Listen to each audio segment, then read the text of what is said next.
afaka baka roa amin'izao Stella afaka baka tamin'izao da iaho afaka baka tamin'ny herintaona da manararaotra kely mijery boly maka rivotra satria manko rehefa avy amin'ny université da mety tsy hanana fotoana hijerevana boly na dia vakansy zany da tsy hoe avela tanteraka amin'ny fianarana fa magnano courlangy aho amin'izao.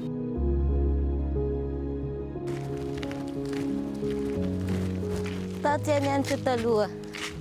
Hirina mishay. Sara be. Ino atanareo amin'izao? Afaka baka ato amin'ity aho zao da hagnano droit. Isarahana ino manao? Paramedy.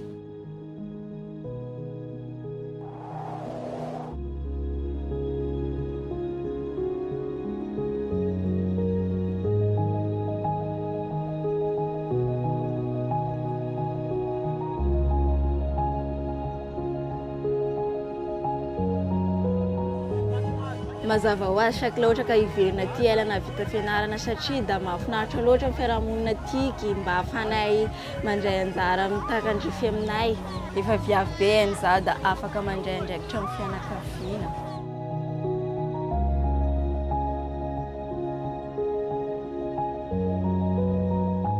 Zava-dehibe aminay aloha ny fanabeazana da indrindra chaque aminay zazaviavy da izay mahatonga anay miezaka amin'ny fianarana fehizay mba ahafanay hiatratraranay ny tanonanay.